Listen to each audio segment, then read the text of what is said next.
नमस्कार दोस्तों, स्वागत है आपका स्टडी फॉर सिविल सर्विसेज में। वीडियो को पूरा देखिए। कोई भी आपका फीडबैक है, कोई सजेशन है, तुरंत वीडियो में कमेंट करके जरूर बताइए। अच्छा लगे तो वीडियो लाइक जरूर कर लीजिए और ऐसे वीडियो लगातार फ्री में पाने के लिए चैनल को तुरंत सब्सक्राइब कर लीजिए और बेल आइकन को जरूर टैप कर लीजिए ताकि आगे भी सारे वीडियो आपको मिलते रहे। यूट्यूब में फॉलो करते हैं तो प्लीज ये वाला फ्री टेलीग्राम चैनल जरूर ज्वाइन कर लीजिएगा। सारे नोटिफिकेशन, सारे अपडेट यहीं पे आते हैं, ध्यान रखिएगा। स्टडी फॉर सिविल सर्विसेज का कोई भी पेड ग्रुप अगर आपको ज्वाइन करना है तो सिर्फ 8564805309697523860455 यही नंबर है हमारे, सिर्फ जहां पे कॉल या व्हाट्सएप कर सकते हैं।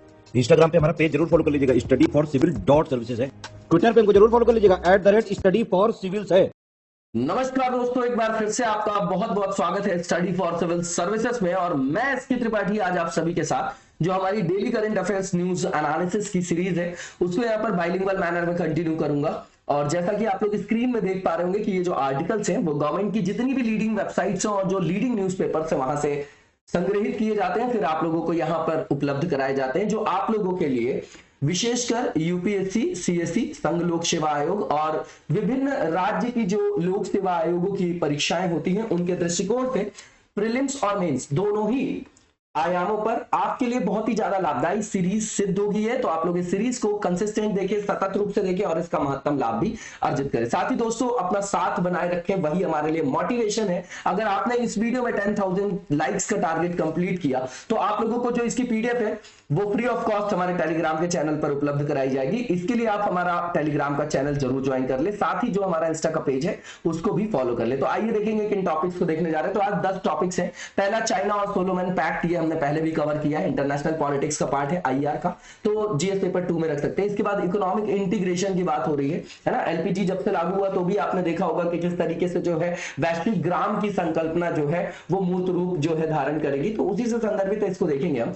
और जीएस पेपर 3 का पार्ट है। इसके बाद जो आपकी स्टार्टअप विलेज एंटरप्रेन्योरशिप प्रोग्राम है, तो आप लोगों को इसके नाम से ही समझ में आ रहा होगा, 3rd पेपर में रख सकते हैं आप इसको। इसके बाद फोन टैपिंग का मुद्दा है कि इसके संदर्भ में जो है कौन कौन से हमारे यहाँ कानून है, लॉज है जिनसे ये गवर्न होता है, तो इसको देखेंगे। ये आपका 3rd पेपर का पार्ट है। इसके बाद नेशनल पंचायती राज डे 24 अप्रैल को था, तो इसके संदर्भ में हम रिवाइज कर जाएंगे एक बार की 73rd अमेंडमेंट क्या है, 74th क्या है, लोकल सेल्फ गवर्नमेंट का हमारे यहाँ क्या निहितार्थ है उसको देखेंगे। जीएस पेपर 2 का पार्ट है। इसके बाद इंटरनेशनल पॉलिटिक्स में आईआर का पार्ट है, इंडिया सेशेल्स रिलेशन, और ये आपका जीएस पेपर 2 का पार्ट है। इसके बाद बैटरी अदला बदली के संदर्भ में एक जो पॉलिसी आई है, ड्राफ्ट बैटरी स्वैपिंग पॉलिसी, तो ये सब फेम वगैरह योजना आप लोगों ने पढ़ा होगा। एनवायरमेंटल एस्पेक्ट भी है इसका, और किस तरीके से हम अपने एनर्जी के रिसोर्सेज को शिफ्ट कर रहे हैं वो भी आपका संदर्भ है, ये आपका है ना। ई व्हीकल के संदर्भ में जो पॉलिसीज है लगातार गवर्नमेंट जो है उस पर फोकस कर रही है और वो हमारी आवश्यकता भी है, तो इसको देखेंगे। जीएस पेपर 3 का पार्ट है।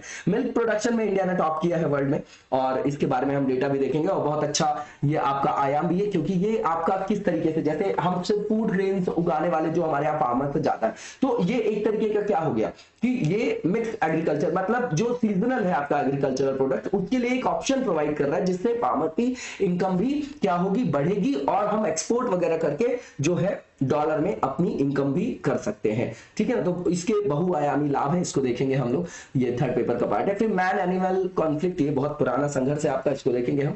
ये एनवायरमेंट का पार्ट है, ठीक है, 3rd पेपर का पार्ट है। इसके बाद आरएलवी जो टेक्नोलॉजी आपकी रीयूजेबल लॉन्च व्हीकल टेक्नोलॉजी, तो पुरानी है ये आपकी टेक्नोलॉजी, है ना, काफी बार हम लोगों ने पढ़ा भी है इसको, तो इसको देखेंगे हम लोग। ये साइंस एंड टेक का पार्ट है। और साथ बनाए रखिए, ज्यादा से ज्यादा वीडियो को शेयर करिए, लाइक करिए, क्योंकि इतना करने में ना तो ज्यादा वक्त लगता है, मेरे हिसाब से बहुत कम वक्त लगता है ना। तो थोड़ा सा जो है हम लोगों के साथ साथ बनाए रखिए, क्योंकि किसी भी परिस्थिति में जो है ये वीडियो बनाए जाते हैं आप लोगों के लिए, रेगुलर सीरीज को कंटिन्यू किया जाता है ना। कोई भी उसमें मतलब कोई भी स्वार्थ नहीं है उसमें, है ना। तो हम लोग को भी सस्टेन करने के लिए कुछ चाहिए होता है, तो आप लोग इसको ज्यादा से ज्यादा शेयर करिए, लाइक करिए और थोड़ा साथ बनाए रखिए। कमेंट में कमेंट करके जवाब दिया करिए, है ना। वही संदर्भ में 2 साल पहले जब मैं वीडियो बनाता था और ये जो आपकी सीरीज कंटिन्यू कर रहा था, 2 साल पहले भी मैं कर रहा था, है ना। उसके बाद में फिर कुछ ऐसी आवश्यक परिस्थितियां जो है ऐसी आ गई कि जिसके कारण डिसकंटिन्यू हो गया, है ना।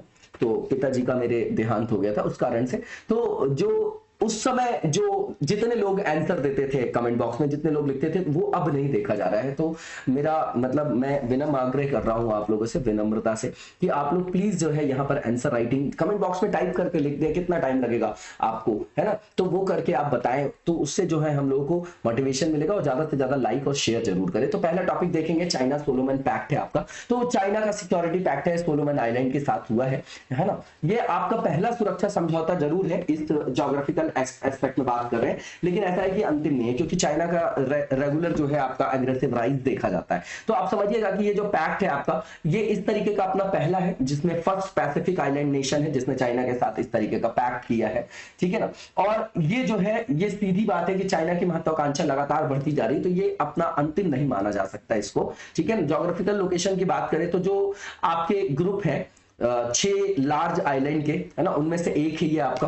पैसिफिक में, ये आपका कहां पर अवस्थित है, तो पापुआ न्यू गिनी और जो वानुआतू आइलैंड है उसके बीच में अवस्थित है। इसको मैप में जरूर देख जाइएगा। ये जो है आपका मेलानेशिया ग्रुप ऑफ आइलैंड के अंतर्गत आता है, सोलोमन आइलैंड, है ना। तो बिस्मार्क जो आपका आर्किपेलागो है ना, आर्किपेलागो बोलते हैं, वानुआतू है, न्यू कैलेडोनिया है, फिजी और सांता क्रूज है ना, उसी समूह में ये आपका आता है, जिसको बिस्मार्क जो है द्वीप समूह बोला जाता है। अब बिस्मार्क जो है, उन्होंने किस तरीके से अपने देश के एकीकरण में जो है अपनी भूमिका को निभाया, और क्यों जो है उनको सरदार वल्लभ भाई पटेल जी के संदर्भ में जो है तुलना करके बताया जाता है ना, भारत का बिस्मार्क इनको बोला जाता है। तो इस तरीके का एक क्वेश्चन का आंसर लिख के दिखाएगा, वर्ल्ड हिस्ट्री का पार्ट है, बहुत बढ़िया है ये। कंपैरेटिव जो ऐसे क्वेश्चन होते हैं हमारे लिए इंपॉर्टेंट होते हैं, यूपीएससी के लिए मेनली। तो अब यहाँ पर जो इसके जो आपका समझौता हुआ है, इससे क्या आपकी शर्तें हैं, इसमें क्या चिंताएं हैं, तो सीधी बात है, एक तो एग्रेसिव राइज है, तो पूरे वर्ल्ड के लिए, यूएसए के लिए, वेस्टर्न कंट्रीज के लिए, इंडिया के लिए चाइना की जो पॉलिसीज है हमेशा जो है वो वहां पर क्या करती हैं, नेगेटिव इंपैक्ट। फिर यहाँ पर बैलेंस ऑफ क्या है, पावर, शक्ति संघर्ष, है ना, समझ रहे हैं आप कि शक्ति संतुलन कैसे स्थापित होगा, शक्ति संघर्ष कैसे, पावर कॉन्फ्लिक्ट, यही सब जो है डोमेन है आपका रियलिस्टिक जो आपका अप्रोच है फॉरेन पॉलिसी का, उसको पढ़ने का हमको, ठीक है ना। तो सोलोमन जो आपका आइलैंड है और किरिबाती जो आइलैंड है, वो ऑलरेडी अब चाइना के प्रभाव में आ गया है। तो चाइना का लगातार जो है वो प्रभुत्व बढ़ता जा रहा है। इसके बाद आप देखेंगे कि जैसे मार्शल आइलैंड है, कैरोलिन आइलैंड है, मारियाना आइलैंड है और पलाऊ जो है, ये किसके जो प्रभुत्व में है, तो यूएस के इन्फ्लुएंस में, अमेरिका के प्रभाव में है। तो अभी जो मीडिया की रिपोर्ट लीक हुई है, उसके हिसाब से ये जो ड्राफ्ट एग्रीमेंट है वो करेगा क्या, तो भैया उससे फायदा ये होगा कि चाइना जो अपनी सेना है, सिक्योरिटी फोर्स है,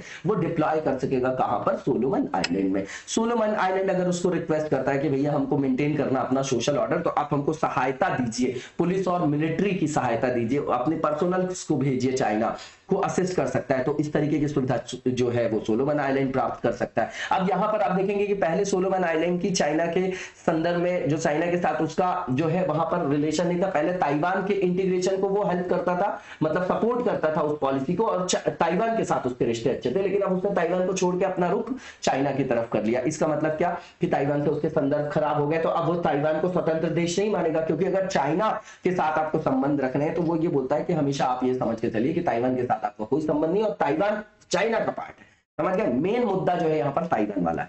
अब यहाँ पर समझिएगा कि जैसे चाइनीज शिप्स वगैरह है, तो वो आराम से सोलोमन आइलैंड के जो भी आपके पोर्ट्स होंगे उनको एक्सेस कर सकते हैं, राशन के लिए उनका दौरा कर सकते हैं। तो स्ट्रैटेजिक डोमेन में देखेंगे तो ये आपको चाइना को स्ट्रेंथन करेगा, उसकी जो रणनीतिक अवस्थिति है उसको सुदृढ़ करेगा, है ना। अब ये जो द्वीप है आपके, ये जो आइलैंड है, ये बहुत करीब है आपके गुआम और ऑस्ट्रेलिया से, ठीक है ना, गुआम और ऑस्ट्रेलिया से, ठीक है, जहां पर ऑलरेडी अमेरिका के, यूएस के नौसैनिक जो है आपके अड्डे हैं। इसके बाद बीआरआई देखेंगे, बेल्ट एंड रोड इनिशिएटिव्स, तो उसके माध्यम से वैसे भी पूरी दुनिया में अपना प्रभुत्व जो है स्थापित करने का प्रयास कर रहा है चाइना से, तो उसी में ये एक आपका अगला कदम भी हो सकता है। इसके बाद साउथ चाइना सी में ऑलरेडी बहुत ज्यादा एग्रेशन को शो कर चुका है चाइना, एडीआईजेड वगैरह जो है आपका वो स्थापित कर चुका था पहले ही, बहुत ये लगातार आप देख रहे हैं, ठीक है। अब सोलोमन आइलैंड के साथ इस समझौते से चाइना की जो रणनीतिक गहराई है, जो डेप्थ है उसकी, जो अवस्थिति है उसकी, वो आपकी और भी सुदृढ़ हो जाएगी, ठीक है। अब इसकी बात सोलोमन आइलैंड में इसके बाद जो लिखा गया है कि क्यों इतना इंटरेस्टेड है चाइना, तो सीधी बात है कि प्रशांत जो द्वीप समूह है ना, वो दुनिया के कुछ उन विशिष्ट क्षेत्रों में से हैं, ज्योग्राफिकल एस्पेक्ट में, उनके ज्योग्राफिकल लोकेशन के हिसाब से बता रहे हैं, जहां पर चाइना की अगर कूटनीतिक मान्यता है ताइवान के संदर्भ में, तो वहां वो आपका कॉम्पिटिटिव, ऐसा समझिए कि जो डिप्लोमेटिक रिकॉग्निशन के लिए, उसके लिए क्या है, फायदेमंद है। क्यों? क्योंकि चाइना जो है ताइवान को अपना पार्ट मानता है, तो अवस्थिति के कारण उसका एडवांटेज बता रहे हैं। इसके बाद ये समझिए कि जैसे कोई भी इंटरनेशनल फोरम हो, तो एक स्वतंत्र राज्य के रूप में चाइना जो है इसकी मान्यता का विरोध करता है। किसका? ताइवान का। ताइवान को बोलता है कि वो हमारा पार्ट है भैया, वो कोई स्वतंत्र देश नहीं है और इसमें कोई जो है हमारी संप्रभुता का मुद्दा है, तो बाहर जो शक्तियां हैं, जो आपके देश हैं, वो आप जो है इसको सपोर्ट ना करे ताइवान को। ताइवान हमारा है और ताइवान जो है वो एक स्वतंत्र राष्ट्र के रूप में अपने को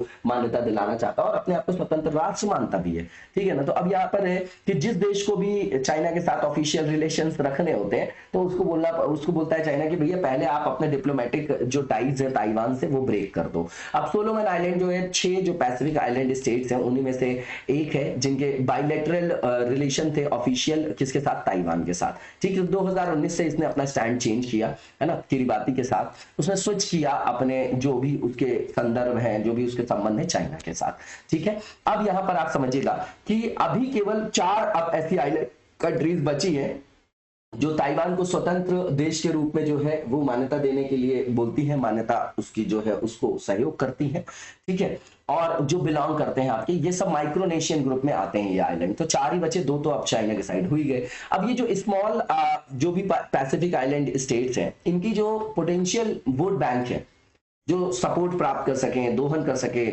सहयोग को, जो भी आपके अंतरराष्ट्रीय मंच है ना, तो उसमें जो है आप समझिएगा कि इनको जो है संभावित वोट बैंक के रूप में ये कार्य करते हैं, जो भी छोटे प्रशांत द्वीप राज्य है अंतरराष्ट्रीय मंच में। क्यों? क्योंकि प्रशांत द्वीप में इनकी महत्व बहुत है, इनकी महत्ता बहुत है, इनकी इंपॉर्टेंस बहुत है, क्योंकि इनके पास बहुत बड़ा जो है एक्सक्लूसिव इकोनॉमिक जोन जिसको बोलते हैं, सामुद्रिक विशिष्ट आर्थिक क्षेत्र है। तो ये सामुद्रिक संसाधन के संदर्भ में भी ये कि समृद्ध क्षेत्र हो गए, उसके साथ खनिज संसाधन भी बहुत सारे हैं, तो इसका इकोनॉमिक इंपॉर्टेंस भी बहुत ज्यादा है, स्ट्रैटेजिक इंपॉर्टेंस भी बहुत ज्यादा है। तो जब हम आंसर राइटिंग करते हैं तो स्ट्रैटेजिक इंपॉर्टेंस लिखेंगे, इकोनॉमिक इंपॉर्टेंस लिखेंगे, मरीन के एनवायरमेंटल इफेक्ट में उसकी जो है आपकी इंपॉर्टेंस देखेंगे। समझ रहे हैं? तो इसका सामरिक महत्व भी है, क्योंकि इसका एग्जांपल दिया इन्होंने कि जैसे वर्ल्ड वॉर सेकंड जब चल रहा था, तो जापानियों के विरुद्ध ऑस्ट्रेलिया के लिए इसने एक रक्षात्मक दीवार के रूप में काम किया था। ये आप यूज कर सकते हैं। सोलोमन आइलैंड जो है पैसिफिक ओशियन में, इसकी अपनी स्ट्रैटेजिकली इंपॉर्टेंस है, स्ट्रैटेजिकली इंपॉर्टेंट है चाइना के लिए, है ना।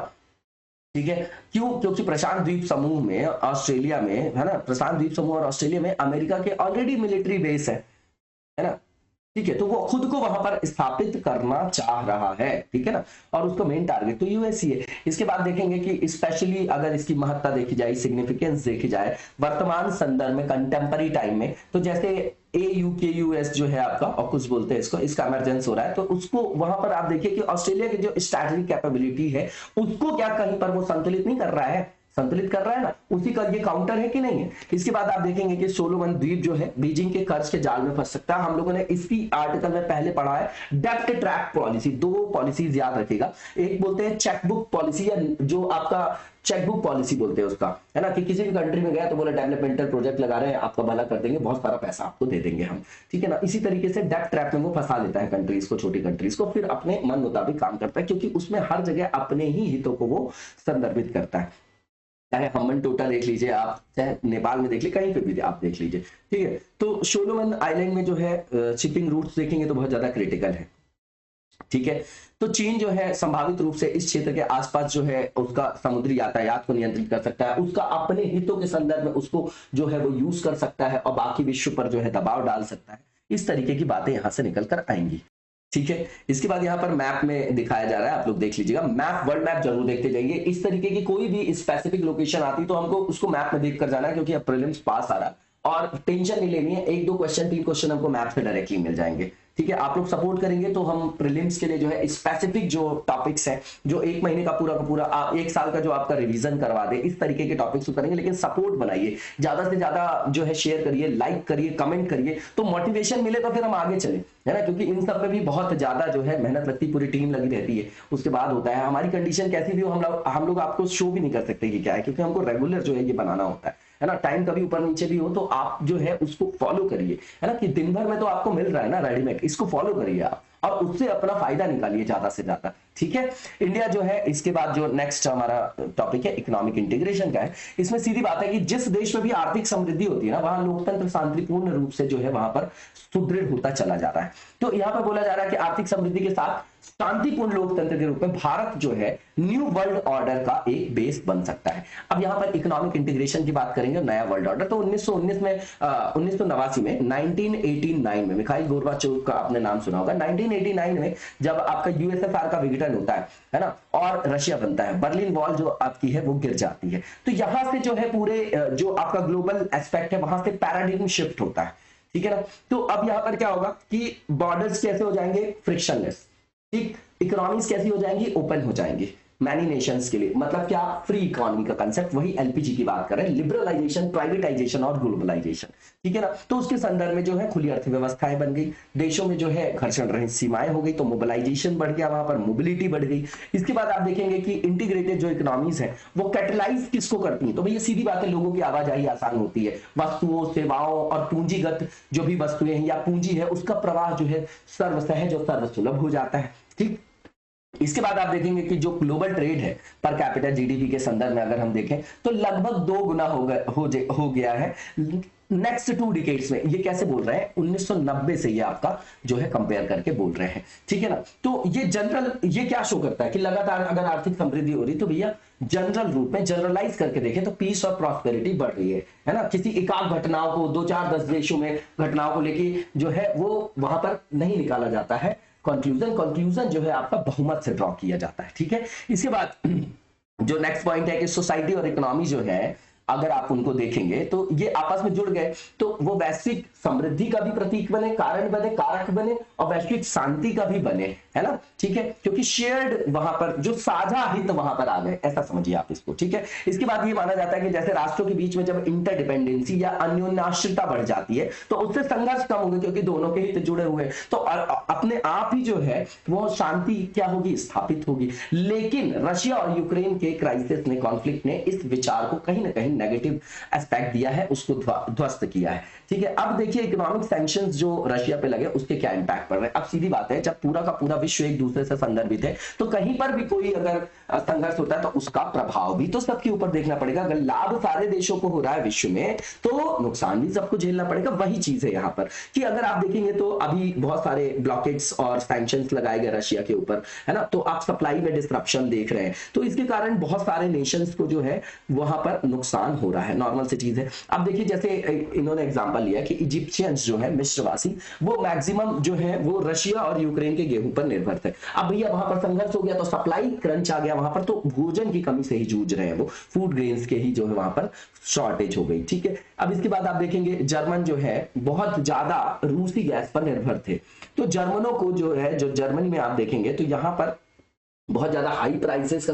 सामना करना पड़ रहा है गैस के संदर्भ में, मतलब इन्फ्लेशन बहुत ज्यादा बढ़ गया। अगर वो ट्रांसपोर्टेशन का मीन्स है तो वहां पर भी चीजें बहुत ज्यादा महंगी हो गई, ठीक है ना। अमेरिका जो है वो कार की बैटरीज की अनुपलब्धता के कारण जो है इलेक्ट्रिक कार की कमी से जूझ रहा है ना। और जो वो रशियन निकल पर भी निर्भर था तो वहां पर जो आपके सेमीकंडक्टर्स है उनकी भी सप्लाई जो है बाधित हो गई, आपूर्ति में व्यवधान आ गया तो उसकी भी कमी जो है उसको झेलना पड़ रहा है, ठीक है। इसके बाद जो है श्रीलंकाई लोगों को तो आप देख रहे हैं कि पूरी इकोनॉमी ध्वस्त हो गई, तो आर्थिक तंगी के कारण वहां लोग सड़कों तक में उतर आए हैं। भारत में फर्टिलाइजर का रेट बहुत ज्यादा बढ़ गया है क्योंकि वैश्विक कमी के कारण ऐसा हो रहा है ना। भारतीय किसानों को वहां पर जो है नुकसान हो रहा है। फर्टिलाइजर जो है हम इंपोर्ट करते हैं, अगर उसकी सप्लाई में क्रंच आ जाएगा तो उसके कारण हमारे किसानों को नुकसान हो रहा है। इसके बाद ये है कि यहाँ पर इकोनॉमिक जो इंटरकनेक्टिविटी होती है, जो आपकी जो लिखा है इंटरकनेक्टेडेंस लिखा हुआ है या डिपेंडेंसी समझ लीजिए उसको, तो जैसे आर्थिक अंतर निर्भरता है हमारी, है ना, विश्व में विभिन्न देशों के बीच में, तो वो क्या करता है, कॉन्फ्लिक्ट को कम करता है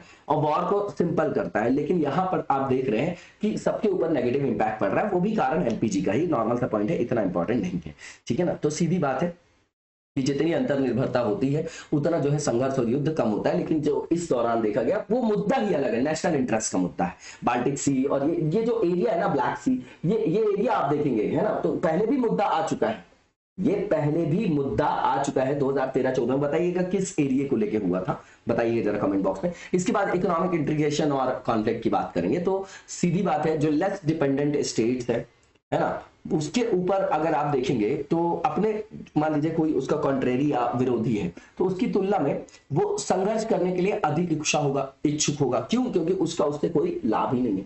तो वहां पर क्या सोचेगा कि हमको इससे कोई लाभ नहीं हो रहा है, तो वो जो है संघर्ष शुरू करने में किसी तरीके का फ्लक्स नहीं आएगा। जैसे उदाहरण के लिए आप देखिए भारत और चीन के मामले में अगर आप देखेंगे तो हम ज्यादा उसके ऊपर डिपेंडेंट है, तो चाइना ज्यादा अग्रेसिव है। ठीक है, अब देखिए अगर यहां पर आप देखेंगे कि अब दो देश है, उनके बीच में संघर्ष है, दुश्मन देश लिखा हुआ है यहां पर, ऐसा नहीं लिखना चाहिए। तो मान लीजिए दो देश है, उनके बीच में व्यापार को मौलिक रूप से वो कम नहीं करता युद्ध का प्रकोप। ठीक है ना, जैसे आप समझिए कि वर्ल्ड वॉर एग्जांपल से समझिए जरा कि वर्ल्ड वॉर सेकंड जैसा था, तो अमेरिका जो है वो बिल्कुल फॉर्मली कंटिन्यू कर रहा था trade strategy goods with Nazi Germany. मतलब जो नाजी जर्मनी के साथ उसके रणनीतिक वस्तुओं का व्यापार जारी था लगातार, उसके व्यापार में बहुत फर्क नहीं पड़ रहा था, तो लाभ उठा रहा था। फर्स्ट वर्ल्ड वॉर और सेकंड वर्ल्ड वॉर ने इसको अमेरिका को विश्व का नेता स्थापित कर दिया, नंबर 1 पे उसको स्थापित कर दिया। आप देखेंगे वर्ल्ड हिस्ट्री में, वर्ल्ड हिस्ट्री की भी मेरी सीरीज है, एक बार उसको देख जाइएगा मेंस के पहले, बहुत ज्यादा मतलब आपको मजा भी आएगा उसको देखने में। ठीक है ना, और इसके बाद जो नेक्स्ट जो हमारा यहाँ पर पॉइंट है, तो इसमें लिखा हुआ है कि जो आपके हाईली डिपेंडेंट स्टेट्स होते हैं वो फ्यूचर ट्रेड जो है ज्यादा होने की उम्मीद करते हैं। तो जो मान लीजिए उनका मन भी हुआ कि भैया यहाँ पर हम संघर्ष कर ले, युद्ध कर ले, एग्रेशन में आके, तो भी जो है वो युद्ध के विकल्प को आकर्षक विकल्प नहीं मानते। आप कभी देखिएगा गुजरात वाले एरिया में मैक्सिमम जो है आपके इंडस्ट्रियलिस्ट रहते हैं, है ना, अंबानी हो, अडानी हो, बहुत सारा एग्जांपल है वहां पर। क्यों? क्योंकि जैन वैन धर्म का वहां पर बहुत ज्यादा इन्फ्लुएंस है। तो आप देखेंगे बहुत ज्यादा संघर्ष वहां नहीं होता। अब एक आध संघर्ष को मत उठा लीजिएगा 2002 वाले को, है ना, वो सब अलग है, वो अलग है, पॉलिटिसाइजेशन है वहां पर, और पंथ वंथ को लेके एक अलग समस्या है हमारे यहाँ। ठीक है ना, वो अवेयरनेस की कमी है, इसलिए होता है ना। इसके बाद जो नेक्स्ट यहाँ पर डायग्रामेटिक रिप्रेजेंटेशन है, देख लीजिएगा, इस तरीके के डायग्राम को हम मेंस में यूज कर सकते हैं, इसको आप अपने पास रख भी सकते हैं, है ना। मॉडल जो है आपका ये इस तरीके का जो है डायग्राम हम बना सकते हैं, अच्छे मार्क्स फैच होते हैं, 1-1.5 नंबर जो है वहां पर बढ़ जाता है, सीधे सीधे बढ़ाया जा सकता है हमारे द्वारा मेंस में। एसवीपी की बात करेंगे, स्टार्टअप विलेज एंटरप्रेन्योरशिप जो आपका प्रोग्राम है, तो सीधी बात है कि अभी एक MOU साइन किया है कौशल विकास और उद्यमिता मंत्रालय की सुपरविजन में, जो इंडियन एंटरप्रेन्योरशिप जो आपका क्या है इंस्टीट्यूट है ना, जो भारतीय उद्यमिता संस्थान है, उसने ये बोला है कि ये ग्रामीण युवाओं को अब सशक्त करना है, तो उसके लिए स्थानीय स्तर पर भी एंटरप्रेन्योरशिप को बढ़ावा देना होगा। तो उसने फिर ग्रामीण विकास मंत्रालय के साथ एक MOU साइन किया है, ये कंटेक्स्ट है। अब ये SVEP स्कीम क्या है, तो सब स्कीम है किसके अंतर्गत, जो आपकी नेशनल रूरल लाइवलीहुड जो आपका मिशन है, इसका उद्देश्य क्या होगा, तो जो लाइवलीहुड एवेन्यूज हैं रूरल पॉपुलेशन के लिए, उसको एक्सपैंड करना है, उसको विस्तारित करना है। तो ये MOU जो है आपका, ये मेजर बूस्ट होगा SVBP के लिए, सीधी बात है।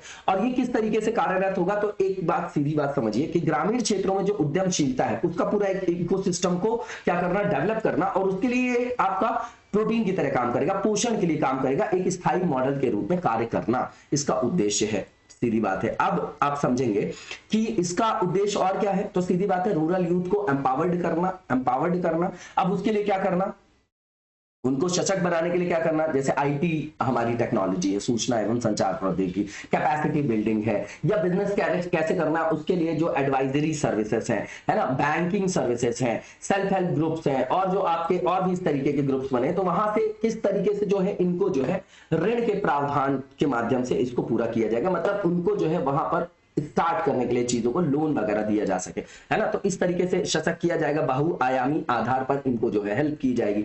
Indian institute of entrepreneurship Guwahati जो है आपका, गुवाहाटी जिसको बोलते हैं आप, गुवाहाटी भी बोलते हैं, असम में है। और ये जो है आपका क्या करेगा, ये राष्ट्रीय संसाधन संगठन के रूप में काम करेगा और योजना का प्रभावी क्रियान्वयन भी सुनिश्चित करेगा, है ना, कि किस तरीके से जो है राज्य की जो ग्रामीण आजीविका मिशन है उसको हेल्प किए जा सके, और वो हेल्प वहां पर प्रोवाइड करेगा। ठीक है, अब इस कार्यक्रम के अंतर्गत जो भी आपके रूरल एरिया में जो आपके एंटरप्रेन्योर्स है, उद्यमी है, उनको जो है आपका नेशनल रूरल जो आपकी लाइवलीहुड मिशन है उसके अंतर्गत SHGs वगैरह को हम मोबिलाइज करेंगे, और उस तरीके के ग्रुप्स को और मुद्रा सहित बैंकिंग प्रणालियों से उनको वित्त प्रदान किया जाएगा, ताकि वो अपने जो फर्म को, उद्यम को शुरू कर सके, है ना। इस तरीके का जो है उनको वहां पर हेल्प करेंगे। ठीक है, अब इससे होगा क्या? तो सीधी बात है कि जो भी कोई ग्रामीण गरीब है, अगर वो उद्यमशील बनना चाहता, आत्मनिर्भर बनना चाहता है, तो उसके लिए जो है वो इसके लिए पात्र होगा। इसमें किसी भी तरीके की जो है वहां पर पात्रता के लिए भेदभाव नहीं रखा गया है। मनरेगा के अंतर्गत आप देखेंगे तो जो भी आपके कहीं पर देखेंगे किसी भी योजना के अंतर्गत, तो सबसे बड़ा फोकस जो प्रायोरिटी में रखा जाता है, स्पेशल प्रेफरेंस दिया जाता है किसको? जो वल्नरेबल ग्रुप्स के लोग रहते हैं। तो इसमें भी वही किया जाएगा, जैसे मार्जिनलाइज्ड सेक्शन के लोग, वुमेन है, एससी एसटी है, दिव्यांग है, रूरल आर्टिशियंस है, तो इनको स्पेसिफिक जो है स्पेशल प्रेफरेंस दिया जाएगा सिलेक्शन में। अब ये इंडियन इंस्टीट्यूट ऑफ एंटरप्रेन्योरशिप, ये आप अपने पास जो है ये लिख के याद रख सकते हैं, कुछ डेटा अपने पास रखा के लिए इंपॉर्टेंट है। तो ये स्टैब्लिश किया गया कब? 1993 में, गुवाहाटी आसाम में, ठीक है ना। 1993 में जो है लोकल सेल्फ गवर्नमेंट के लिए भी कोई अमेंडमेंट आया था, कौन सा था? उसके इंपॉर्टेंट प्रावधान कौन से बताइए जरा। 92-93 दोनों को जो कंपैरेटिव फॉर्म में बताइएगा, पंचायती राज को भी और जो आपका क्या है अर्बन लोकल बॉडीज वाला जो अमेंडमेंट है, दोनों को कंपैरेटिव लिख के दिखाइएगा और क्या जो है क्रिटिकली इवैल्यूएट करिएगा, पॉजिटिव नेगेटिव दोनों बताने की बात है वहां पर, ठीक है ना। और यहां पर जो दूसरा पॉइंट है कि ऑटोनॉमस ऑर्गेनाइजेशन जो है ये कैसा है? स्वायत्त संगठन है। स्वायत्त और स्वतंत्र जो आपकी संगठन होती हैं उसमें क्या फर्क होता है? मतलब मैं ये पूछ रहा हूं कि ऑटोनॉमस और जो आपके बिल्कुल इंडिपेंडेंट कोई भी ऑर्गेनाइजेशन है, तो ये दो वर्ड के बीच में बिल्कुल कीवर्ड में बताइएगा, है ना, बिल्कुल कीवर्ड में बिल्कुल स्पेसिफिक पॉइंट लिखिएगा कि क्या डिफरेंस है इसमें, ठीक है। इसके बाद यहां पर ये बताया जा रहा है कि ऑटोनॉमस ऑर्गेनाइजेशन है, कौन सी मिनिस्ट्री के अंतर्गत आएगा? तो बिल्कुल सिंपल, स्किल डेवलपमेंट और एंटरप्रेन्योरशिप के अंतर्गत आएगा। इसका मेन गोल क्या है? तो भैया प्रोवाइड करना ट्रेनिंग, रिसर्च, कंसल्टिंग सर्विसेज, है ना, किसको? जो आपके एमएसएमईज वगैरह होते हैं, स्मॉल और माइक्रो एंटरप्राइजेस जो है ना, और उसमें भी जो मेन इनका फोकस है, एम्फेसिस है, वो किस में संदर्भ में है? तो भैया उद्यमशीलता को बढ़ावा देना। क्या ये आत्मनिर्भर भारत को हमारे बूस्ट नहीं करेगा? क्या ये हमारे स्किल इंडिया मिशन को बूस्ट नहीं करेगा? क्या ये हमारे देश में लोगों की जो उद्यमी हैं वो ज्यादा से ज्यादा इस क्षेत्र में आगे आएंगे, तो वो ज्यादा से ज्यादा रोजगार भी प्रोवाइड कर पाएंगे लोगों को, है ना, उससे उनके पर कैपिटा इनकम भी बढ़ेगी, राष्ट्रीय अर्थव्यवस्था में भी अपना योगदान देंगे। इस तरीके से आप इसको कनेक्ट कर सकते हैं। फोन टैपिंग की बात करेंगे तो शिवसेना के जो संजय राउत हैं, है ना, तो उन्होंने 2019 में राजनीतिक नेताओं के फोन टैप करने के लिए जांच के लिए जो है आईपीएस अधिकारी रश्मि शुक्ला है, उनको बचाने के लिए केंद्र पर आरोप लगाया था। ये बिल्कुल न्यूज है, इसको नहीं याद रखना हमको, ठीक है। तो फोन टैपिंग को रेगुलेट करने के लिए हमारे यहाँ किस तरीके की व्यवस्था है, वैधानिक या संवैधानिक, वो देखेंगे। तो वैधानिक जो व्यवस्था है, तो फोन टैपिंग को जो है गवर्न किया जाता है जो इंडियन टेलीग्राफ एक्ट है 1885 का, तो औपनिवेशिक कानून हो गया ये, बिल्कुल बिल्कुल ठीक बात है। इसके बाद जो इसमें सेक्शन 5 सब क्लॉज 2 है, उसमें बताया गया है on the occurrence of any public emergency और in the interest of the public safety. तो भैया तभी टैप करेंगे जब सार्वजनिक सुरक्षा या सार्वजनिक आपात की स्थिति होगी। ऐसा नहीं कि नॉर्मली किसी का भी फोन टैप किया जाए, क्यों? क्योंकि राइट टू प्राइवेसी का उल्लंघन होगा। लेकिन जहां पर नेशनल सिक्योरिटी या नेशनल इंटरेस्ट का पार्ट आएगा, वहां पर जो है हम टैप कर सकते हैं, सीधी बात है। अब फोन टैपिंग जो की जा सकती है स्टेट और सेंटर दोनों के द्वारा की जा सकती है,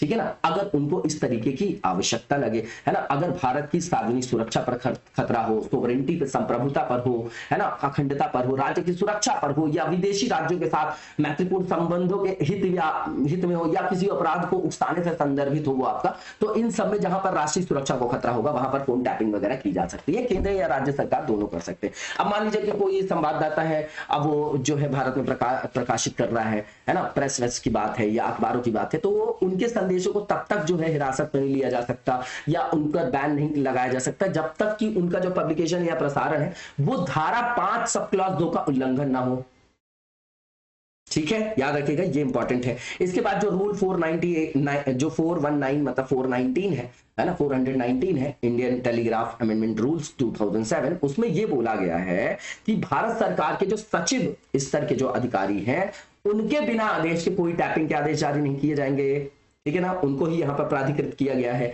और ऐसे आदेशों को सेवा प्रदाता को जो भी सेवा प्रदाता सर्विस प्रोवाइडर है उनको रिटन फॉर्म में अवगत भी कराना पड़ेगा, ठीक है। तो अब सीधी बात है कि यहाँ पर जब तक कोई जो एविडेंस ऐसा ना हो कि उचित माध्यम से जब तक इस तरीके की जानकारी हासिल करना संभव ना हो, तब तक भी ये टैपिंग का आदेश जारी नहीं किया जाता है। अब मान लीजिए कि जो डायरेक्शन दिए गए हैं इंटरसेप्शन के लिए, अगर वो फोर्स में है, ठीक है ना, तो उसमें जो है पीरियड कभी भी 60 दिन से ज्यादा का नहीं होना चाहिए और ये ऑर्डर को फिर रिन्यू किया जाएगा, मतलब 60 दिन के बाद भी रिन्यू, लेकिन ये जो है बियॉन्ड 180 दिन के ज्यादा नहीं किया जा सकता, लेकिन कुल 180 दिनों से अधिक के लिए इसका नवीनीकरण भी नहीं किया जाएगा, है ना, जो डायरेक्शन है आपके इंटरसेप्शन के, ठीक है, उसकी बात कर रहे हैं। ठीक है। अब यहाँ पर जो है ये ऑर्डर जो है, ये सब पॉइंट इतने इंपॉर्टेंट नहीं है, इसको नहीं याद रखिएगा। इसके बाद जो सक्षम प्राधिकारी है वो आदेश जारी करेगा, उसमें उसके कारण जो है, रैशनल जो उसके पीछे है वो भी लिखे हुए होने चाहिए, वो शामिल होने चाहिए कि किस कारण से ऐसा किया जा रहा है। और फिर इसकी एक प्रति जो होगी 7 जो वर्किंग डेज होंगे उसमें रिव्यू कमेटी को जो है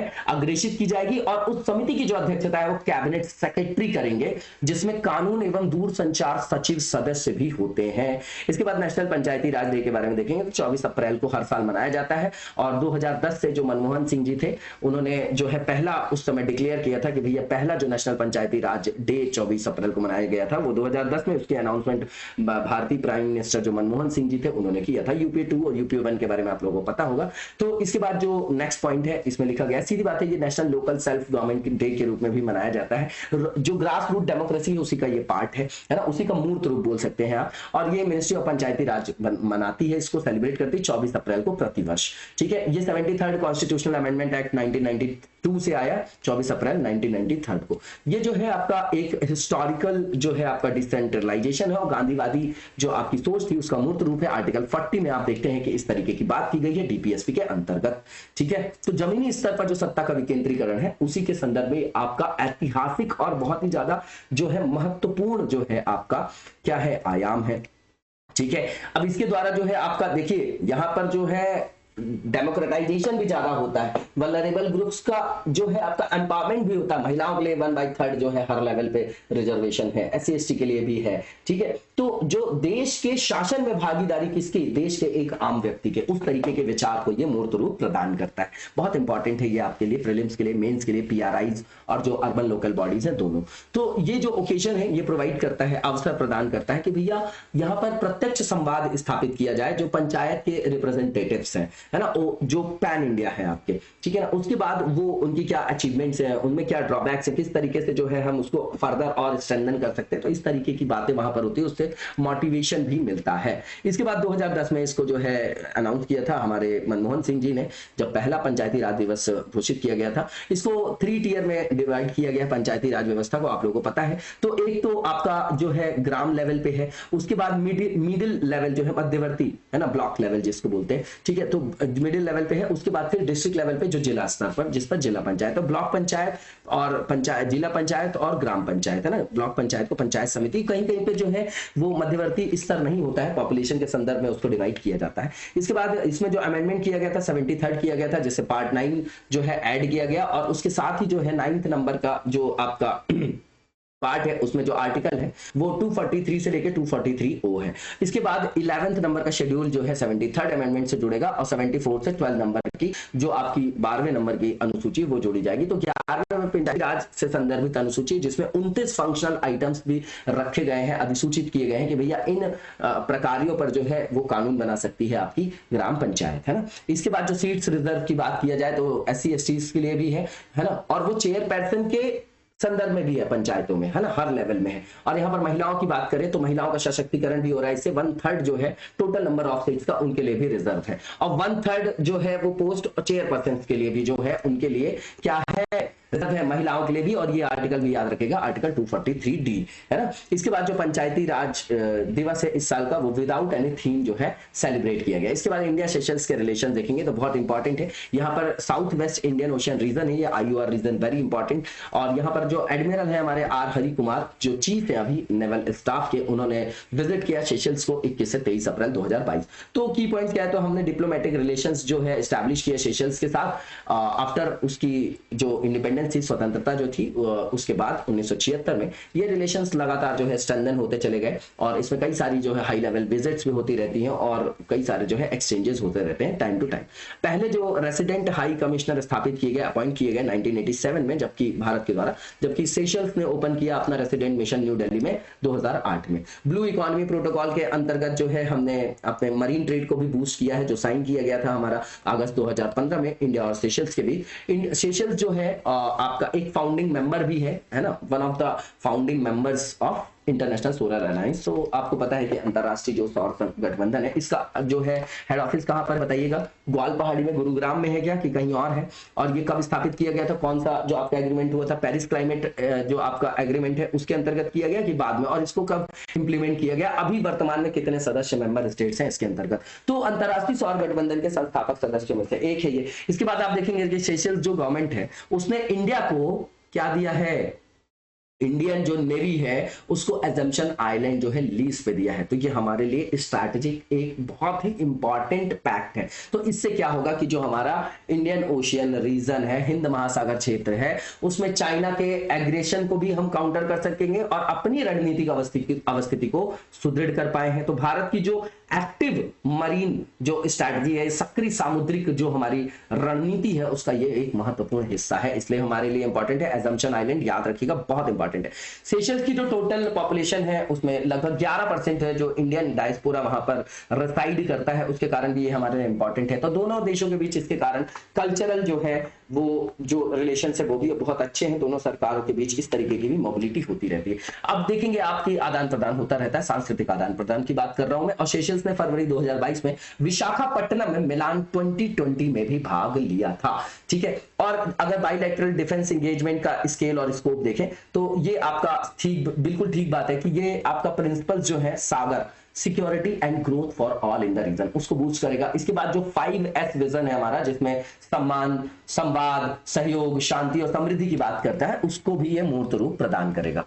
तो ये याद रख सकते हैं आप, आंसर राइटिंग में ये आप इसको यूज भी कर सकते हैं। इसके बाद जो नेक्स्ट हमारा आर्टिकल है ये रिलेटेड है ड्राफ्ट बैटरी स्वैपिंग पॉलिसी। तो सीधी बात है कि यहाँ पर जो बैटरी स्वैपिंग की पॉलिसी है उसको ईज कर रही है हमारी सरकार, ताकि जो इलेक्ट्रिक मोबिलिटी है वाहनों के माध्यम से उसको बढ़ाया जा सके और जो रिन्यूएबल एनर्जी का यूज है उसको ज्यादा से ज्यादा किया जा सके, ताकि जो हमारे कमिटमेंट्स हैं पेरिस क्लाइमेट डील के अंतर्गत, एग्रीमेंट के अंतर्गत, और जो हमारे और भी INDC के अंतर्गत जो हमारे लक्ष्य हैं उनको हम प्राप्त कर सकें। और जो आपका एनवायरमेंट में जो क्लाइमेट चेंज का जो हमारा मुद्दा है, जो ग्लोबल वार्मिंग का, उसको भी हम एड्रेस कर सकें, ठीक है। तो उसके लिए अभी जो मसौदा जारी किया गया है, तो इसे सीधी बात है एक वाइबल चार्जिंग अल्टरनेटिव के रूप में देखा जा रहा है ना, बैटरी एज अ सर्विस। तो इसमें क्या हो सकता है कि जो इलेक्ट्रिक व्हीकल मैन्युफैक्चरर है ना, निर्माता है, वो क्या करेंगे कि जो इलेक्ट्रिक व्हीकल्स है उसको दो फॉर्म्स में, जैसे कि व्हीकल विद फिक्स और रिमूवेबल बैटरीज, मतलब उसमें रिमूवेबल बैटरीज भी लगा सकते हैं जिसको रिमूव कर सकते हैं, और फिक्स बैटरीज भी हो सकती हैं, ठीक है ना, व्हीकल्स में, ठीक है। तो उसमें जो बैटरी बदलने वाले वाहन और जो आपकी बैटरी वाले वाहन है उनको जो है वो बेच सकते हैं, वाहनों को दो रूप में, है ना, ठीक है, कि जिसमें बदल भी सकते हैं और उसमें जो है स्वाइप भी कर सकते हैं, रिमूवेबल बैटरीज भी हैं और स्वाइप करके चेंज भी कर सकते हैं। तो यहाँ पर जो है बैटरी ऑन लीज जो है, जो पट्टे पे जो ये बैटरीज वगैरह दी जाएंगी, इसका जो इनिशियल एक्विजिशन है व्हीकल में ऑलमोस्ट जो है 40% चीपर होगा, है ना, सस्ता हो गया। उसके बाद जो आपके यूजर्स हैं वो स्वैप कर सकेंगे ड्रेन्ड बैटरी को, और फुली चार्ज जो बैटरी है उसको स्वैप स्टेशन से प्राप्त कर लेंगे, ठीक है, नॉर्मल सी चीज है। इसको ऑन या ऑफ साइड चार्ज किया जा सकता है जो भी आपकी डिस्चार्ज बैटरी होगी। इसके बाद इसके एडवांटेज क्या है, तो इसके एडवांटेज ये है कि इसमें ऐसा देखिए कि जो आपका टाइम है वो कम लगेगा, है ना, कमर्शियल फ्लीट्स में, है ना, रिड्यूस करेगा स्पेस रिक्वायरमेंट, जो स्पेस की रिक्वायरमेंट होती है, और अपफ्रंट जो आपकी कॉस्ट है वो भी कम कर देगा, है ना, तो वाइबल बन जाएगा। इसके बाद ये वाइबल सॉल्यूशन है उनके लिए भी जो पार्किंग स्पॉट्स करते हैं, जिनके पास पार्किंग स्पॉट्स है होम में, है ना, नहीं है, मतलब जिनके पास अपनी गाड़ी पार्क करने के लिए जगह नहीं। आप देख रहे हैं कि जैसे जैसे अर्बनाइजेशन तीव्र गति से होता जा रहा है ना, तो शहरीकरण होता जा रहा है, फ्लैट सोसाइटीज घर बनते जा रहे हैं, तो भैया घरों की जो आपका आकार है वो भी छोटा होता जा रहा है, तो पार्किंग के लिए जगह नहीं, तो जिनके लिए पार्किंग की जगह नहीं उनके लिए भी का एक वाइबल सॉल्यूशन होगा। अब मेन प्रोविजंस क्या है इस ड्राफ्ट जो आपकी बैटरी स्वैपिंग पॉलिसी है, तो इसमें जीएसटी काउंसिल जो है उसने डिफरेंशियल टैक्स रेट को अडॉप्ट किया है लिथियम आयन बैटरीज के लिए, है ना, जो और आपके इलेक्ट्रिक व्हीकल सप्लाई, जो आपका इक्विपमेंट्स है उनकी सप्लाई, मतलब जो इलेक्ट्रिक व्हीकल सप्लाई इक्विपमेंट्स है उनके लिए, और लिथियम आयन बैटरीज के लिए डिफरेंशियल टैक्स रेट्स को उन्होंने अप्लाई किया है। इसके बाद आप देखेंगे कि यहाँ पर जो गवर्नमेंट है उन्होंने स्पेसिफाई भी किया है, स्पेसिफाई किया है कि मिनिमम कॉन्ट्रैक्ट ड्यूरेशन किसके लिए, कॉन्ट्रैक्ट के लिए जो साइन किया जाएगा जो आपके यूजर्स है इलेक्ट्रिक व्हीकल के और जो बैटरी प्रोवाइडर से, है ना, जिससे ये सुनिश्चित किया जा सके कि उनको कंटिन्यूअस जो है ये बैटरी प्रोवाइड की जाएगी, ठीक है, है ना, जब भी उनको सब्सिडी मिल जाएगी उसके बाद वो सब्सिडी प्राप्त कर लेंगे, तो उसके बाद जो बैटरी की जो सर्विसेज है स्वैपिंग की, वो सेवाएं वो प्रदान करना जारी रख सके, इसके लिए है ना, वो ये इस तरीके का इंश्योर करेगी वो। इसके बाद जो पॉलिसी है उसके अंतर्गत स्टेट गवर्नमेंट को ये इंश्योर करना पड़ेगा कि जो पब्लिक बैटरी चार्जिंग स्टेशन होते हैं वो आपके योग्य हो, एलिजिबल हो, किसके लिए, इलेक्ट्रिक व्हीकल पावर कनेक्शंस के लिए, और कनेक्शनल टैरिफ जो आपके जो भी कंसेशनल आपके टैरिफ्स है उसमें जो है प्रोवाइड करें। मतलब वहां पर जो है कोई भी नई चीज लाई जाती है तो उसकी रेट ज्यादा होता है, प्राइस ज्यादा होता है, तो उसको भी वायबल बनाना आवश्यक है, इसलिए इस तरीके के आयामों को अपनाया जा रहा है। इसके बाद इसका पर्पस क्या है, तो बैटरी इंस्टॉल करना, स्वैपिंग जो स्टेशन है ना, उनको जो है वहां पर लगाना, जैसे कि कई सारे लोकेशन हो गए, रिटेल फ्यूल आउटलेट्स हो गए, पब्लिक पार्किंग एरियाज हो गया, मॉल्स हो गया, किराना शॉप्स हो गया, जनरल स्टोर वहां पर, ठीक है। तो इस तरीके के जो आपके स्टेशन होंगे वो फ्यूचर टैरिफ रजीम को जो है वो भी कम करेंगे, वाइबल बनाएंगे, ठीक है ना। तो टैरिफ जो मौजूदा या भविष्य की जो आपकी टैरिफ व्यवस्था है उससे भी सिंक्रोनाइज करना है, ताकि जब मान लीजिए जब पीक टाइम नहीं चल रहा होता है, जब डिमांड इलेक्ट्रिसिटी की बहुत ज्यादा ना हो तो उसकी दरें कम हो, और गैर पीक जो आपकी अवधि होती है, जैसे नन पीक जो टाइम है, मतलब पीक का टाइम नहीं है, मतलब डिमांड कम है ना, तो उस दौरान जो है बैटरियों की जो स्वैपिंग है ना, उसको आसानी से किया जा सके, उनको चार्ज किया जा सके, है ना। इस तरीके के भी जो मौके होंगे उनका भी हम दोहन करेंगे। परिवहन विभाग जो है और राज्य परिवहन जो प्राधिकरण है उसमें बैटरी के बिना बेचे जाने वाले जो वाहन है बैटरी है, उसमें जो स्वैपिंग की जो कैपेसिटी वाले वाहन है उनके रजिस्ट्रेशन की भी जो आपकी प्रोसेस होगी उसमें उसको भी ईज किया जाएगा, आसान बनाया जाएगा, उसके लिए वो आपके अकाउंटेबल भी उनको बनाया जाएगा, ठीक है ना। इस नीति में जो प्रोडक्शन का लेवल है, उत्पादन स्तर, उस पे जो स्वैपिंग बैटरीज हैं उनको एक यूनिक आइडेंटिफिकेशन नंबर दिया जाएगा, उसका भी प्रस्ताव है, ताकि उनको ट्रैक करना, मॉनिटर करना, उसमें भी हेल्प मिल सके, ठीक। इस तरीके से आप देखेंगे कि जो प्रत्येक बैटरी के जो स्वैपिंग का स्टेशन है उनको एक विशिष्ट जो है पहचान संख्या दी जाएगी। इसके अंतर्गत ये भी पर्पस है कि मेट्रोपॉलिटन जो सिटीज है जिनका पॉपुलेशन है मोर देन 40 लाख, उनको प्रायोरिटाइज करके वहां पर सबसे पहले इसको डेवलप किया जाएगा, और इस तरीके का बैटरी स्वैपिंग नेटवर्क भी जो है फर्स्ट में वहीं पर डेवलप किया जाएगा। चैलेंजेस क्या है, तो सीधी बात है, एनर्जी सर्विस जो प्रोवाइडर्स हैं उनको स्वैपिंग सॉल्यूशंस के लिए जो चार्ज किया जाता है 18% जीएसटी, है ना, और स्वैपिंग के लिए जो मतलब जो 5% जीएसटी है वो लगता है कंपैरेटिव बता रहे हैं परचेज करने में ईवी में, ठीक है। तो जब विद्युत कार की खरीद करें तो 5% जीएसटी लग रहा है, लेकिन स्वैपिंग के लिए 18%, तो ये डिफरेंस जो है वो डिमोटिवेट करता है। इसके बाद जो फेम 2 जो है उसके अंतर्गत बेचे जाने वाले जो वाहन है उनको जो फेम 2 जो है वो जो इसके अंतर्गत बास के अंतर्गत जो व्हीकल सोल्ड किए जाएंगे उसमें कोई इंसेंटिव नहीं है। इसके बाद आप देखेंगे कि जो इकोनॉमिक डिसएडवांटेज है अगर कंपेयर करेंगे आप डायरेक्ट चार्जिंग स्टेशन से, तो यहाँ पर लैक ऑफ डेंस है, और इंटर ऑपरेबल बैटरी स्वैप जो इंफ्रास्ट्रक्चर है वो भी हिंडर्ड है, ठीक है। तो शुरुआती आधारित संरचना की कमी है, सीधी बात है इंफ्रास्ट्रक्चर की, क्योंकि अभी तो ये लागू ही नहीं हुआ, तो उस तरीके का इंफ्रास्ट्रक्चर नहीं होगा तो उस तरीके के हर्डल्स आ सकते हैं। इसके बाद स्टैंडर्डाइजेशन की आवश्यकता होगी यहाँ पर, है ना, सिक्योरिटी की जो भी गाइडलाइंस है उसको सिंक्रोनाइज करते हुए। इसके बाद जो स्वैपिंग स्टेशंस हैं उसके अंतर्गत जो कंपैटिबिलिटी है वो भी टेस्ट नहीं की जा सकेगी, है ना, तो उससे सुरक्षा के परीक्षण नहीं किया गया अगर उसका, तो सुरक्षा के लिए भी कंसर्न हो सकता है। मिल्क प्रोडक्शन की बात करें तो अभी भारत में, अभी सॉरी गला बिल्कुल खराब है मेरा और तबीयत थोड़ी सी खराब है, इसलिए बोलने में प्रॉब्लम हो रही है, तो कोई बात नहीं, ये सब तो शरीर है, और कहीं छोटी मोटी दिक्कत भी हो जाए तो हमको काम रोकना नहीं चाहिए, ठीक है। तो दुनिया में जो दुग्ध उत्पादन है उसमें भारत सबसे ऊपर है, और यहाँ पर पीएम ने कहा है, हमारे प्रधानमंत्री जी ने, कि भारत में सालाना 8.5 लाख करोड़ रुपए के दूध का उत्पादन हो रहा है, और ये गेहूं चावल का जो आपका कारोबार है उससे बहुत ज्यादा अधिक है। तो इससे जो छोटे किसान है डेयरी क्षेत्र के, वो उससे सबसे ज्यादा लाभ प्राप्त करने वाले लाभार्थी हैं। की फैक्ट देखें तो हमारे यहाँ डेयरी जो है सिंगल लार्जेस्ट एग्रीकल्चरल कमोडिटी है इंडिया में, है ना। ये कंट्रीब्यूट करता है नेशनल इकोनॉमी को 5%, और इसमें जो फार्मर्स हैं जो आपके डायरेक्टली बेनिफिटेड हैं या जो डायरेक्टली प्रत्यक्षता रोजगाररत है वो उनकी संख्या 80 मिलियन है, ठीक है। अब यहाँ पर देखेंगे कि आर्थिक गतिविधियों में जो आपका रिवाइवल देखा जा रहा है, पुनरुद्धार देखा जा रहा है, दूध और दुग्ध उत्पादों की जो प्रति व्यक्ति खपत है उसमें भी वृद्धि देखी जा रही है, बदलती जो आपकी डाइटरी वेरिएशंस है ना, डाइटरी जो आपके प्रेफरेंसेस है वो चेंज हो रहे हैं, भारत में शहरीकरण भी बहुत ज्यादा बढ़ रहा है, तो इसके कारण डेयरी उद्योग को 2021-22 में 9 से 11% की वृद्धि प्राप्त हुई है, उसके लिए ये सब जो है कैटलाइजर का काम किए। इसके बाद 1970 में हमारे यहाँ ऑपरेशन फ्लड आया, दुग्ध क्रांति के बारे में आप लोगों ने सुना होगा, उसके बाद से भारत संसार के जो अग्रणी उत्पादक है उसमें शामिल हो गए हैं, अमूल वगैरह का आपने पूरा का पूरा मॉडल भी देखा होगा, जो पूरे वैश्विक संदर्भ में एक मोटिवेशन का काम करता है, एक मॉडल के रूप में प्रेजेंट है ना, स्थापित है। इसके बाद विश्व में जो औसत जो पर कैपिटा आपकी उपलब्धता है मिल्क की वो 302 ग्राम है, जबकि भारत में जो है आपका 394 ग्राम प्रतिदिन थी, 2018-19 का डेटा है। इसके बाद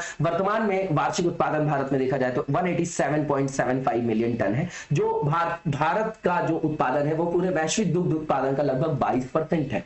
ठीक है, इसके बाद आप देखेंगे कि भारत का अभी भी इतना सारा उत्पादन होने के बाद जो मेजर एक्सपोर्टिंग नेशन है, मेजर मिल्क एक्सपोर्टिंग नेशन है, उसमें शामिल होना बाकी है, क्योंकि जितना हम उत्पादन करते हैं उतना ही उपभोग भी कर लिया जाता है। तो यहाँ पर थोड़ा ध्यान देने की जरूरत है। चैलेंजेस क्या है, तो सीधी बात है कि जो इसमें भी इंफ्रास्ट्रक्चर की कमी है, कोल्ड स्टोरेज हो गया, पूरा का पूरा जो आपका पूरा का पूरा जो चेन है इंफ्रास्ट्रक्चर की, उसमें कहीं ना कहीं हम लैग करते हैं। जैसे आपका डेयरी एनालॉग्स है, प्लांट बेस्ड प्रोडक्ट्स है, एडल्टरेशन जो है वो भी आपका एक मेजर चैलेंज है ना, जो आपका थ्रेट के रूप में काम करेगा डेयरी इंडस्ट्री के लिए और ह्यूमन हेल्थ के लिए भी है ना। और इसके बाद यहाँ पर फॉडर रिसोर्सेज की शॉर्टेज है, और यहाँ पर जो है उतनी जानकारी नहीं है कि जैसे आप यूएस वगैरह में देखेंगे, कनाडा वगैरह में देखेंगे तो वहां पर मक्का वगैरह खिलाया जाता है, तो वो सब खिलाने से ज्यादा दुग्ध का उत्पादन होता है। अब यहाँ पर क्या है कि हमको इतनी जानकारी नहीं है, तो हम नॉर्मल चारा वगैरह खिलाते हैं और उस चारे की भी उपलब्धता कम है। तो और इसके बाद जो है इनफेक्टिव कंट्रोल है एनिमल डिसीज का, तो डिसीज के कारण भी जो है उनकी उत्पादकता कम हो जाती है।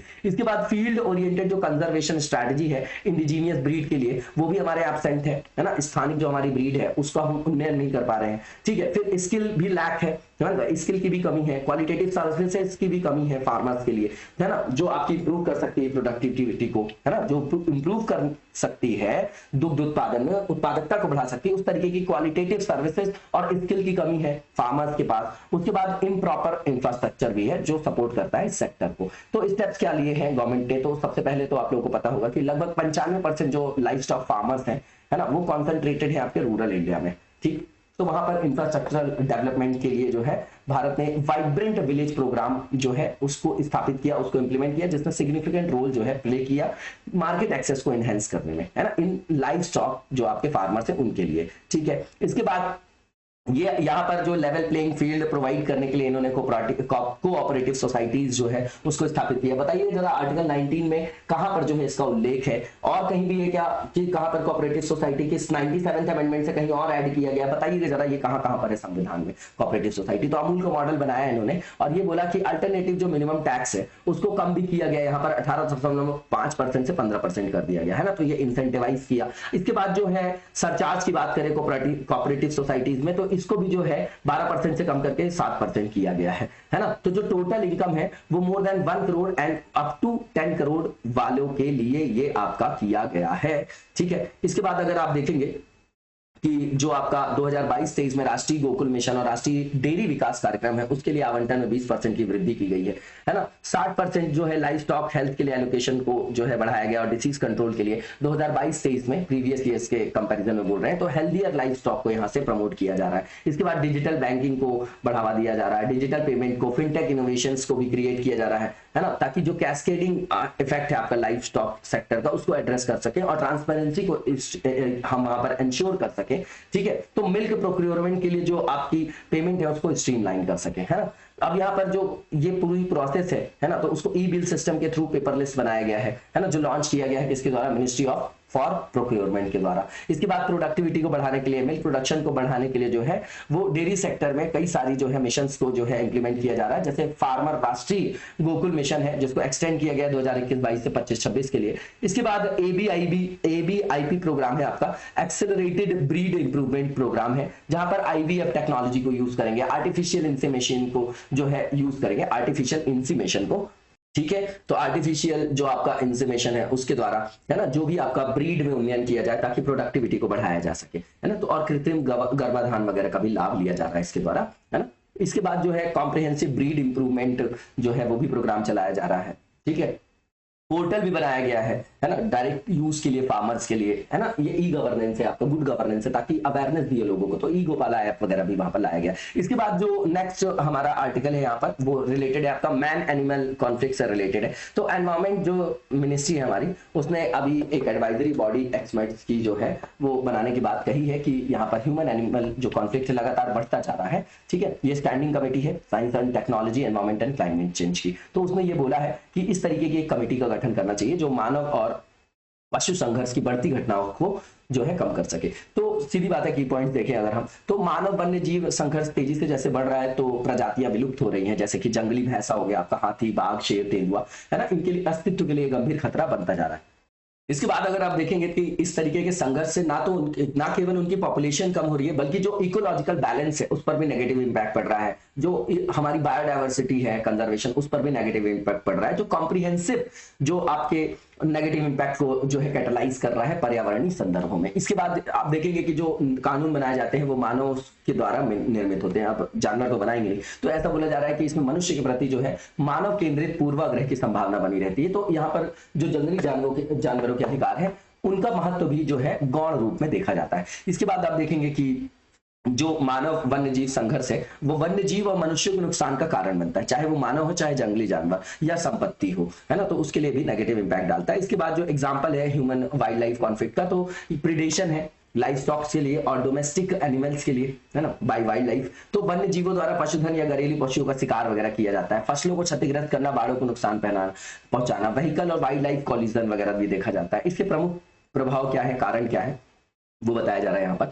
तो जो जल विद्युत आपकी परियोजनाएं, उनका निर्माण, खनन, उद्योगों के लिए जो भूमि की निकासी, अर्बनाइजेशन से कनेक्ट करके चलिए, इंडस्ट्रियलाइजेशन से जो है आपका कनेक्ट करके चलिए, है ना, तो इससे क्या हो जाएगा कि जो हैबिटाट है वो भी लॉस्ट होगा, जो भूमि वगैरह होती है जलमग्न हो जाती है इस तरीके के प्रोजेक्ट से, जैसे केन बेतवा लिंक परियोजना है, तो उससे जो पन्ना बाघा अभयारण्य उसका लगभग कई सारा जो क्षेत्र है उसका जलमग्न हो जाएगा। ठीक है, इसके बाद जो पशुओं के चरने की प्रवृत्ति होती है उससे भी मानव वन्य जीव संघर्ष होता है ना, मांसाहार भी जो है उससे संघर्ष को और ज्यादा जो है वो बढ़ाता है। इसके बाद फॉरेस्ट फायर हो गया, बढ़ती अर्थव्यवस्था के कारण जो है इंफ्रास्ट्रक्चर डेवलपमेंट, जैसे सड़क नेटवर्क को बढ़ाना है तो वहां पर जो है पेड़ों को काटना पड़ता है, जो वन्य जीवों के लिए भी गंभीर खतरा बन जाता है। तेजी से जो चलते हुए वाहन है उससे भी एक्सीडेंट वगैरह होता है। ठीक है, फिर मानवों की जो आपकी बस्ती है वो लगातार बढ़ती जा रही है, तो जो आपके संरक्षित क्षेत्र है वो भी आपके जो है अतिक्रमित होते चले जा रहे हैं, तो इससे वन क्षेत्रों का अतिक्रमण हुआ है, वन क्षेत्र में कमी हुई है ना। वे फॉरवर्ड क्या है, तो सीधी बात है, सबसे पहले तो रैशनल होके सभी व्यक्तियों को सोचना होगा, सिर्फ कानून से नहीं होगा ये।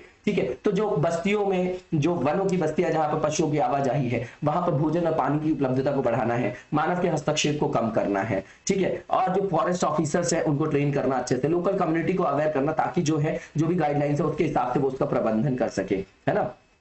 ठीक है, तो जैसे कि मानव तेंदुओं संघर्ष के प्रबंधन के लिए दिशा निर्देश तैयार करना, है ना, ये आपका वे फॉरवर्ड है। तो उसी तरीके से और भी प्रजातियों के लिए किया जा सकता है।